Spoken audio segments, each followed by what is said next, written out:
नमस्कार, मैं हूं प्रवीण दुबे। बहुत स्वागत है आपका न्यूज 18 के बेहद खास और बेहद लोकप्रिय प्रोग्राम कहता है वोटर में। आज हम बात करेंगे नेपानगर की।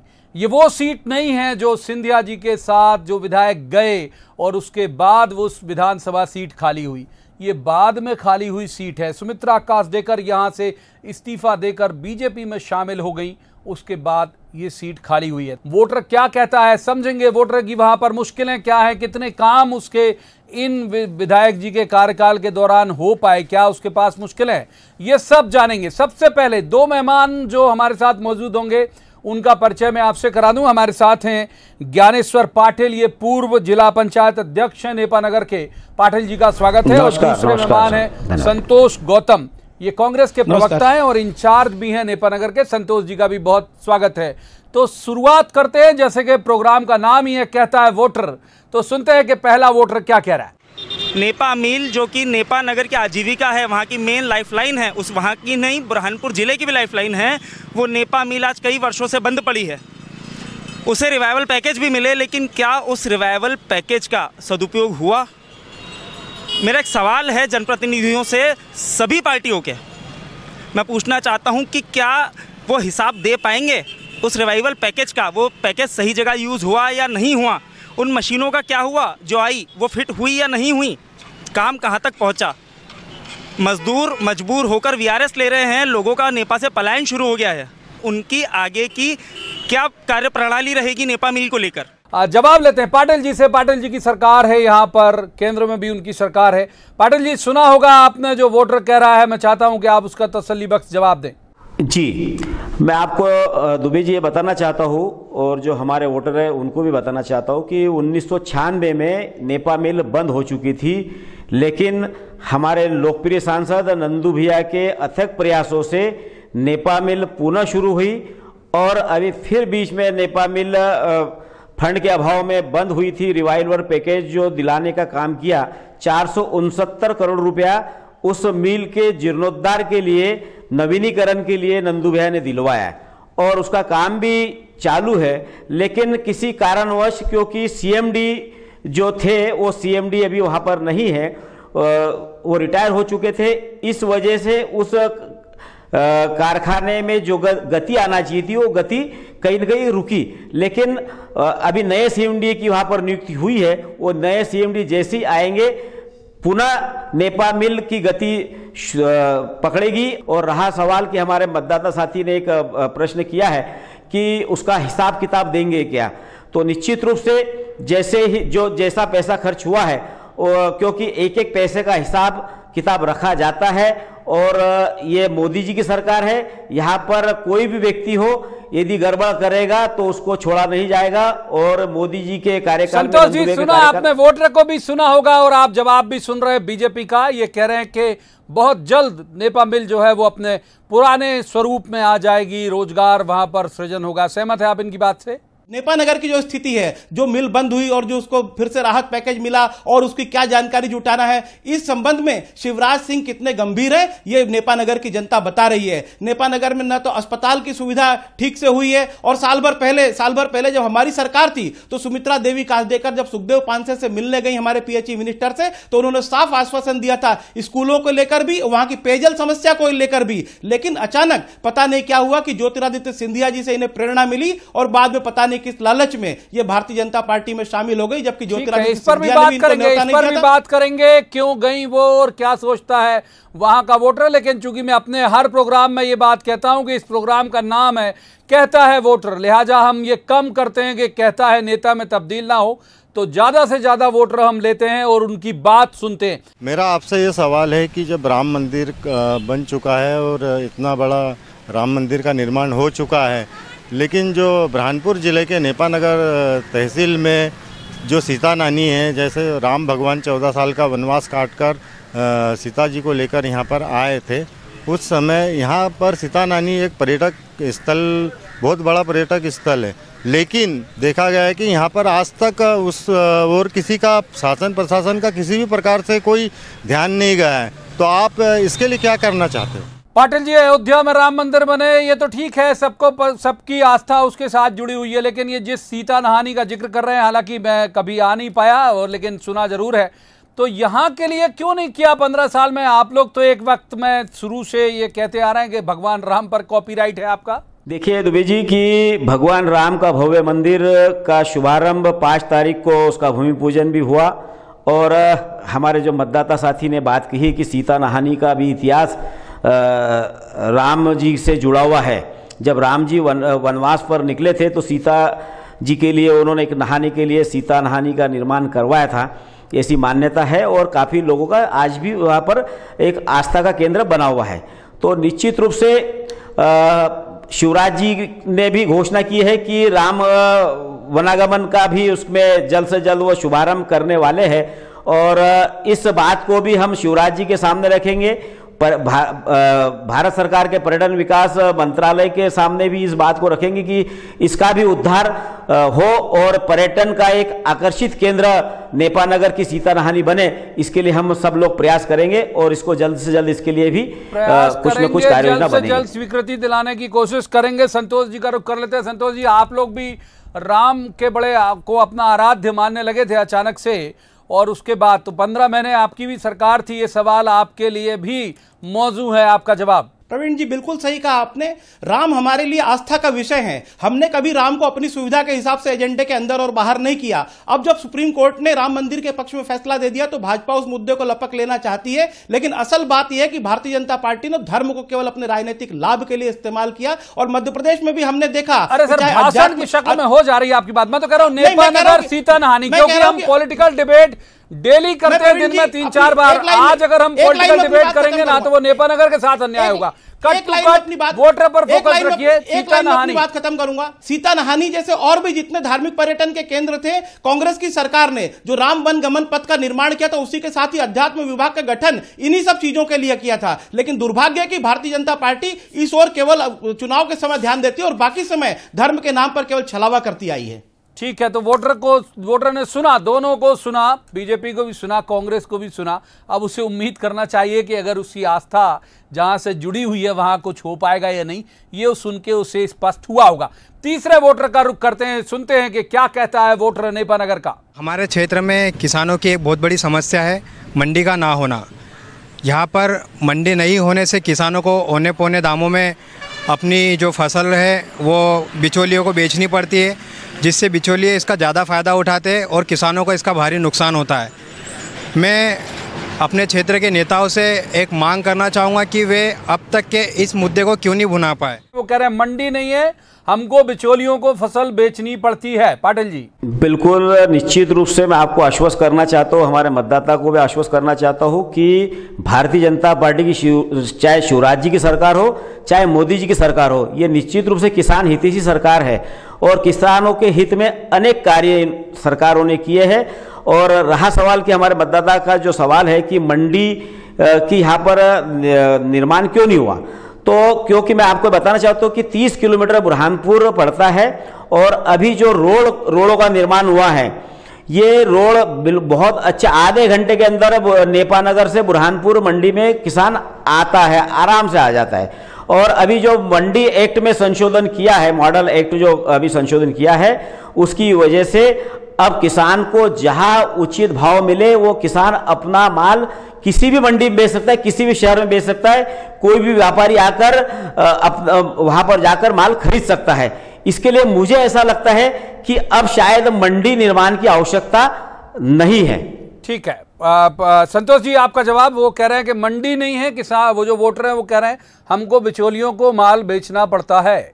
निश्चित रूप से कांग्रेस की यदि सरकार फिर बनती है उपचुनाव के बाद में, तो यह मुद्दा कांग्रेस की प्राथमिकता में होगा, क्योंकि वहां पे कई लोग इस बात को उठा रहे हैं, कई लोग इस समस्या को उठा रहे हैं। लेकिन जहां तक भारतीय जनता पार्टी की बात है तो केवल चुनावी आश्वासन देते हैं। अगर भारतीय जनता पार्टी इस मुद्दे पर जरा भी गंभीर होती तो 21,000 किसानों को आत्महत्या न करनी पड़ती। यहाँ के भारतीय जनता पार्टी के प्रवक्ता कृपा करके ये बताएं कि अगर उनकी सरकार इतनी संवेदनशील थी तो इतने किसानों ने आत्महत्या क्यों की, उन्होंने कर्ज माफी क्यों नहीं की और इतने लोगों का नरसंहार क्यों हुआ मंदसौर में। तो भारतीय जनता पार्टी केवल चुनावी वादे करती है। कांग्रेस सरकार इस दिशा में गंभीरता से प्रयास करेगी और मंडी स्थापित करने का पूरा आश्वासन देती है। ठीक है, अब एक और वोटर का रुख कर लेते हैं, वो क्या कह रहे हैं सुनते हैं। नेपानगर में जो अवैध नेपानगर की जो ताप्ती नदी है, इसमें जो अवैध उत्खनन हो रहा है, ये उत्खनन पूर्ण रूप से कब तक रुकेगा? ये आम आदमी का ही सवाल है। पाटिल साहब, आपका जवाब चाहूंगा। अवैध उत्खनन का जो खबर है हम भी रोज सुनते हैं, अखबार में पढ़ते हैं, मीडिया के माध्यम से देखते हैं। अवैध उत्खनन पे पूरी तरह से प्रतिबंध लगना चाहिए और इसके लिए जहाँ से खबर आती है वहाँ पर प्रशासन अपने स्तर से जाकर उसकी छापामारी भी करता है, उसको उस अवैध उत्खनन को रोकने का प्रयास करता है। लेकिन फिर भी मेरा ऐसा मानना है कि जिस मात्रा में रुकना चाहिए वैसा नहीं रुक पा रहा है। इसके लिए हम शासन प्रशासन से बिल्कुल मांग करेंगे कि अवैध उत्खनन चाहे ताप्ती नदी का हो या किसी नदी नाले में हो या और कहीं पर भी हो, ये नहीं होना चाहिए। संतोष जी, आपका जवाब। कमलनाथ सरकार ने नई रेत नीति इसीलिए लाई थी कि राजस्व बढ़े और रेत का जो अवैध उत्खनन और अवैध परिवहन है वो रुक सके। जो आपके समय इलीगल माइनिंग बिल्कुल जीरो थी क्या?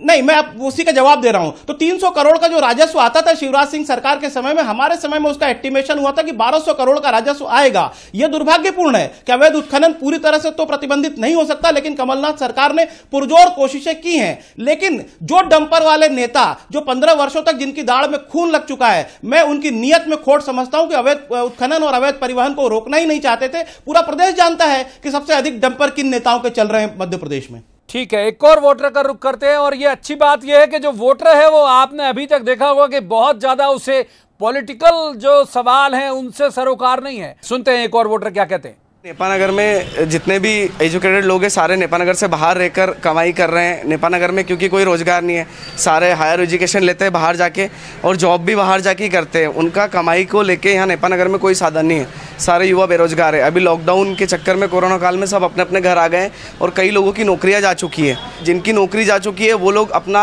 घर चलाना उनके लिए मुश्किल हो रहा है। तो आप हमें ये बताएं कि नेपानगर में आप रोजगार को लेकर आपने क्या कदम उठाए। पाटिल जी बताइए, सरकार आपकी है, यहाँ भी दिल्ली में भी, और कोरोना एक बड़ा मसला है और उसके कारण बहुत सारे युवा बेरोजगार हुए हैं। युवा भी बहुत बड़ा वोट बैंक होता है। पाटिल जी, सारे लोगों का जो है कि आसपास या तो खेती बाड़ी पर डिपेंड है या नेपा मिल जो चलती है उसके माध्यम से जो लोगों को रोजगार मिलता है उस पर डिपेंड है। और नेपा नगर के जो युवा होनहार बच्चे हैं जो बाहर पढ़ रहे हैं या बाहर रोजगार के लिए जा रहे हैं, तो ये स्थिति तो ऐसी बनी हुई है। लेकिन जब तक कि यहाँ पर कोई बड़ी इंडस्ट्री नहीं आती और तो यहाँ जब तक इंडस्ट्री नहीं आएगी तब तक के लोगों को रोजगार मिलना मुश्किल वाला काम है। संतोष जी, आप क्या बोलेंगे?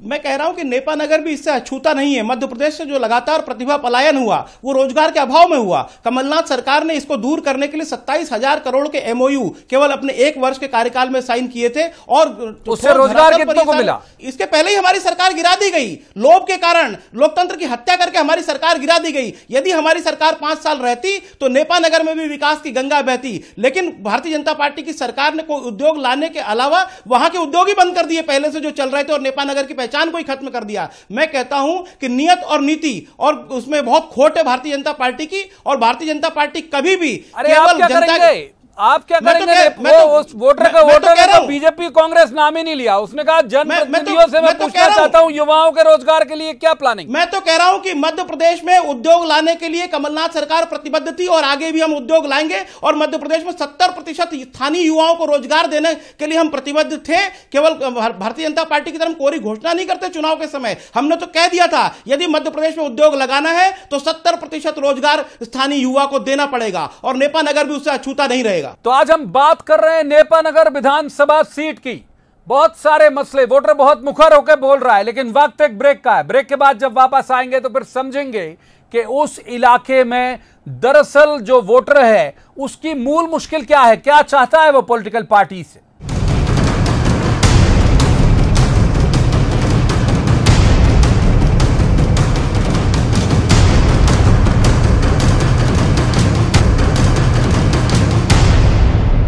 ब्रेक के बाद एक बार फिर आपका स्वागत है। नेपा नगर के मसले पर हम बात कर रहे हैं। 2 पॉलिटिकल गेस्ट भी हमारे साथ जुड़े हुए हैं, लेकिन सबसे पहले चलेंगे वोटर के पास। वोटर क्या कहता है? यहाँ पे अभी पिछले विगत कुछ वर्षों से शिक्षा व्यवस्था की स्थिति बहुत हालत ख़राब हो चुकी है। यहाँ पे बच्चों की शिक्षा के लिए उचित व्यवस्था नहीं है। पहले एक केंद्रीय विद्यालय था जिसकी स्थिति आज जर्जर स्थिति में पहुँच गई है, वो भी बंद होने की कगार पे है। मैं इस मुद्दे पर ये जानना चाहता हूँ कि ये जो समस्या है इस समस्या का समाधान कैसे होगा और कौन करेगा? पाटिल साहब, एजुकेशन की हालत बहुत खराब है। एक जो केवी है वहां पर केंद्रीय विद्यालय, वो कह रहे हैं बंद होने की कगार पर है। कैसे सुधरेगी वहां पर? केंद्रीय विद्यालय जो साहब चल रहा है वो चलता रहेगा, कहीं बंद नहीं होगा। ये यदि किसी के दिमाग में ऐसा भ्रम या किसी ने डालने का प्रयास किया है तो ये सरासर गलत है। केंद्रीय विद्यालय बंद नहीं होगा। और केंद्रीय विद्यालय में क्या सुविधाएं दिला सकते हैं, उसके लिए भारतीय जनता पार्टी की सरकार वो सारी सुविधाएं उस क्षेत्र के विकास के लिए, उस क्षेत्र के एजुकेशन करने वाले बच्चों के लिए देने का प्रयास करेगी।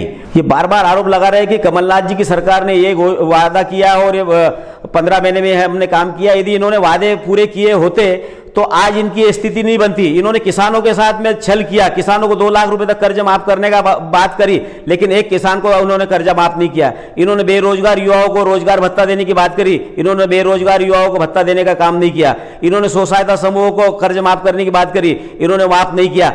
इसी के कारण इनकी सरकार गिरी है। इसके लिए भारतीय जनता पार्टी ने सरकार नहीं गिराई। संतोष जी, कुछ काम कर लिए होते तो ये नौबत नहीं आती है, कहना है पाटिल जी का। मैं भारतीय जनता पार्टी से यह कहता हूं कि तू इधर उधर की बात न कर। तू ये बता कि मध्य प्रदेश क्यों लूटा, क्यों बिहार और झारखंड की बराबरी में आ गया 15 वर्षों में, और क्यों वहां का स्कूल बंद होने की कगार पर है। आप मतदाता जो प्रश्न पूछ रहा है उसको ही गलत ठहरा रहे हो कि नई बंदी की कगार पर नहीं है। आप तो जवाब दीजिए कि वहां नए स्कूल कब आएंगे, और जो पुराना स्कूल है कहीं वो तो बंद नहीं हो जाएगा। जो कांग्रेस की सरकार है अगर वो सत्ता में आती है तो इन परिस्थितियों में निश्चित ही सुधार होगा। कांग्रेस हल करेगी उनका मसला या बीजेपी हल करेगी, इससे बहुत सरोकार हमारा नहीं है, लेकिन इस बात से जरूर है कि जो वोटर है उसकी मुश्किलों का समाधान होना चाहिए। एक वोटर और सुनते हैं। मैं चाहता हूं कि दल बदल पे ऐसा कानून बने कि कोई भी जनप्रतिनिधि अगर चुन के जाए और वो अगर इस्तीफा दे तो उसको दोबारा चुनाव लड़ने का अधिकार न हो। आने वाले दिनों में ऐसा कड़क से कड़ा कानून बने, यही मेरा जनप्रतिनिधियों से निवेदन है। पाटिल जी, ये संकेत में तंज कर रहे हैं आपकी सुमित्रा जी पर कि क्यों छोड़ी पार्टी उन्होंने, और अगर छोड़ी तो उन्हें दोबारा नहीं मिलना चाहिए। तो पहले तो मैं यही पूछ लूं कि क्या नेपानगर से बीजेपी की सीट से वही लड़ेंगी या कोई नया आदमी आएगा? बिल्कुल, हमारे प्रदेश के नेतृत्व ने डिक्लेयर कर दिया है कि सुमित्रा काजडेकर जी ही हमारी भारतीय जनता पार्टी की तरफ से उम्मीदवार रहेगी और वो चुनाव भी जीतेगी। रहा सवाल कि उन्होंने क्यों रिजाइन दिया, इस बात को तो कांग्रेस ने जवाब देना चाहिए कि उन्होंने रिजाइन देने की नौबत क्यों पड़ी। अच्छा पाटिल जी, ये मंजू दादू करेंगे प्रचार सुमित्रा जी के लिए? आपने तो अनाउंस कर दिया कि सुमित्रा ही लड़ेंगी, तो मंजू दादू मान गई हैं या फिर ऐसे तो नहीं कि वो भी जैसे बाकी विधानसभा से खबरें आ रही नाराजगी की कि वो भी दावा ठोक सकती हैं? नहीं, देखिए साहब, ऐसा है कि मंजू दादू भी जो है भारतीय जनता पार्टी की एक कार्यकर्ता है और वो अच्छी तरह समझती है कि Bharatiya Janata party cadre based party है। पार्टी के बाहर जो भी जाएगा उसका कोई अस्तित्व नहीं रहता है। वो समझती है कि मुझे भारतीय जनता पार्टी में मेरा अस्तित्व है, इसलिए वो मुझे नहीं लगता कि वो कोई गड़बड़ करेगी। भारतीय जनता पार्टी के उम्मीदवार को जिताने का पूरा प्रयास करेगी। ठीक है संतोष जी, 1200 से आसपास, 1200 के आसपास वोट से, ये कह भी रहे हैं पाटिल जी की बहुत कम वोट से आ रही थी, 1200 से के आसपास की लीड आपकी रही है वहां पर। तो यूं नहीं कि कांग्रेस का कोई भारी जनाधार वहां रहा हो कि भाई बहुत भारी बहुमत आपको मिला हो सुमित्रा जी को भी। अब तो खैर वो चली गई आपका साथ छोड़ के, तो क्या मंजू दादू जी को उम्मीद कर रहे हो आप लोग कि आपकी तरफ से आ जाएं वो? नहीं, देखिए, कांग्रेस तो अपना प्रयास करेगी और कांग्रेस अपने दमखम पर वहां चुनाव लड़ेगी। मंजू दादू जी जो करेंगी उसका पूरा नुकसान भारतीय जनता पार्टी को होना है। मंजू दादू क्यों सहन करेंगी कि कोई बिकाऊ व्यक्ति आकर वहां से चुनाव लड़ ले। एक वोटर को और ले लेते हैं, वक्त क्योंकि तेजी से हमारे हाथ से फिसलता है, अधिकतम वोटर हम इसमें शामिल कर लेते हैं। एक वोटर और सुनते हैं क्या कह रहे हैं वो। आज जो जंगलों की अंधाधुंध कटाई हो रही है, मेरा एक ही सवाल है कि ये जो अंधाधुंध जो कटाई हो रही है इसको कौन रोकेगा और ये कैसे रुकेगा और इसको कौन कटवा रहा है? पहले पाटिल जी के पास, क्योंकि दोनों जगह सरकार है, उनकी जंगल काटने में सेंट्रल से तक परमिशन लेनी पड़ती फॉरेस्ट के डिपार्टमेंट से, यहां से भी कई सारी उसमें औपचारिकता। तो पाटिल साहब कट टू कट पूछ रहा है वोटर, कट टू कट जवाब चाहूंगा, कौन कटवा रहा है, कौन रोकेगा, कैसे रोकेगा? अड़ोस पड़ोस के जिले के जो अतिक्रमणकारी है वो लोग आकर जंगल काटते हैं। इसमें फॉरेस्ट विभाग भी उतना ही जिम्मेदार है जितना कि जंगल काटने वाले हैं। मैं कह रहा हूं कि जंगल नहीं कटना चाहिए, हम लोग भी उसमें जनता के साथ में है कि जंगल नहीं कटना चाहिए। जंगल बचेगा तो हम सब सुरक्षित रहेंगे। कांग्रेस का रुख करते हैं। संतोष जी, कौन कटवा रहा है जंगल वहां नेपानगर के आसपास, कैसे रुकेगा? प्रवीण जी, ये तो हास्यास्पद है कि भारतीय जनता पार्टी कह रही है कि हम जंगल को रुकवाएंगे, जंगल कटना रुकवाएंगे। मैं कहता हूं कि जंगल कौन काटता है? जंगल वन माफिया काटता है, जंगल माफिया काटता है। तो माफियाओं के तो संरक्षक भारतीय जनता पार्टी बनी रही 15 वर्षों तक। माफिया के विरुद्ध लड़ाई किसने लड़ी? चाहे वो स्वास्थ्य माफिया हो, जमीन माफिया हो, भू माफिया हो, अन्य किसी भी प्रकार का माफिया हो, उसके विरुद्ध लड़ाई जो कांग्रेस सरकार ने छेड़ी थी, और कांग्रेस सरकार ने लड़ाई छेड़ी और माफियाओं के हितों पर जब आंच आई तो भारतीय जनता पार्टी ने हमारी सरकार पलट दी, क्योंकि माफियाओं के हितों पर आंच आना भारतीय जनता पार्टी के नेताओं को रास नहीं आ रहा था। तो किसी भी प्रकार के माफिया के विरुद्ध लड़ाई केवल कांग्रेस ही लड़ सकती है, भारतीय जनता पार्टी तो उनकी संरक्षक है। माफिया के खिलाफ लड़ाई केवल कांग्रेस कर सकती है, एक क्लेम है कांग्रेस का। और चूंकि वक्त बहुत तेजी से हमारे हाथ से फिसलता जा रहा है, लगभग फिसल चुका है, एक वोटर जरूर और शामिल कर लेते हैं क्योंकि हम चाहते हैं कि अधिकतम वोटर को हम स्वर दे सकें। एक वो आखिरी वोटर सुनते हैं क्या कह रहे हैं। नेपानगर विधानसभा की सबसे मुख्य समस्या जो है वो स्वास्थ्य व्यवस्था से जुड़ी हुई है। इतने वर्षों बाद भी यहाँ पर स्वीकृति के बाद अस्पताल का जमीनी स्वरूप न ले पाने का क्या कारण है? पाटिल जी, बहुत लंबे वक्त तक वहां आपने शासन किया, अभी फिर कर रहे हैं वहां पर। वो कह रहे हैं कि हॉस्पिटल है, मेरी सूचना में नहीं है, लेकिन वोटर है और जिम्मेदार दिख रहा है, मतलब उसे सूचना होगी। वो कह रहा है सैंक्शन है लेकिन नहीं हो पा रहा। कहां दिक्कत हो रही है साहब? क्यों लोगों को स्वास्थ्य सुविधाएं नहीं मिल पा रही? नेपानगर का जो हॉस्पिटल का मुद्दा हमारे मतदाता साथी ने जो उठाया है, ये निश्चित रूप से वहां पर बहुत बड़ी समस्या थी। और इस नेपा हॉस्पिटल की शुरुआत भी शिवराज जी की सरकार में हुई। 15 महीने से कांग्रेस की सरकार, कमलनाथ जी की सरकार थी, उस फाइल को इन्होंने पूरी तरह से दबा दिया। सुमित्रा कायदेकर भी कई बार जाकर इस बात को उठाया, लेकिन उसकी बात उन्होंने नहीं सुनी। दौर बदला, शिवराज जी की सरकार आई। शिवराज जी की सरकार बनने के बाद हमारी पूर्व विधायक मंजू दादू जी ने शिवराज जी के पास में जाकर बात करी, और सुमित्रा कायदेकर जी ने भी जाकर बात करी कि ये नेपानगर का ये सबसे बड़ा मुद्दा है। और शिवराज जी ने तत्काल 1,40,00,000 रुपए उसके लिए स्वीकृत किए, उसके टेंडर लग गए, और जल्द से जल्द वो स्वास्थ्य विभाग को सुविधा जो हॉस्पिटल है उस हॉस्पिटल का शुभारंभ होगा और लोगों को सुविधाएं मिलना शुरू हो जाएगी। संतोष जी ये कह रहे हैं कि सैंक्शन किया पिछली बार शिवराज जी जब मुख्यमंत्री थे, तब आपने 15 महीने में होल्ड कर दिया उसे। अब जब दोबारा शिवराज जी सीएम बने तो ये बता रहे हैं, एक फिगर जो मैं सुन पाया, शायद गलत सही जो भी हो, कि 1,40,00,000 रुपए सैंक्शन कर दिए गए, हॉस्पिटल जल्द शुरू हो जाएगा। तो आप तो फिक्रमंद ही नहीं थे जब आपकी सरकार थी वहां हॉस्पिटल को लेके, ये आरोप पूरी तरह से झूठ है। चाहे अस्पताल का मुद्दा हो, अस्पताल को लेकर सुमित्रा देवी काजदेकर कमलनाथ जी से मिली और उन्होंने बताया कि इस मामले में ये अड़चने आ रही हैं। इसके बाद पीएचई मंत्री सुखदेव पांसे से जो जल समस्या उसको लेकर जब सुमित्रा देवी काजदेकर मिली तो उन्होंने स्पष्ट आश्वासन दिया और ये कहा कि ये समस्या जल्द दूर की जाएगी। लेकिन उस बीच ये घटनाक्रम हुआ और हमारी सरकार गिरी और सुमित्रा देवी काजदेकर भी उसी बहाव में बह गई। और जो लालच उनको लगा कि जल संसाधन मंत्री तुलसी सिलावट को मिला या अन्य मंत्रियों को मिला सिंधिया जी के, वही लालच इनको भी था कि इनको भी किसी प्रकार से कोई फायदा मिले। और इसीलिए सुमित्रा देवी काजदेकर जनहित को छोड़कर स्वयं हित के लिए भारतीय जनता पार्टी में शामिल हो गए और सारे कार्य अधूरे रह गए। नेपानगर में होगा क्या, ये वक्त बताएगा, क्योंकि बहुत सारी खबरें उन विधानसभा सीटों से आ रही हैं जहां बीजेपी के स्थापित कैंडिडेट के बजाय नए मेहमान को शामिल कर लिया गया। वहां एक खबरें आ रही कि भितरघात की संभावना हो सकती है। आज के इस कार्यक्रम में इतना ही। आप देखते रहिए न्यूज़ 18 मध्य प्रदेश छत्तीसगढ़।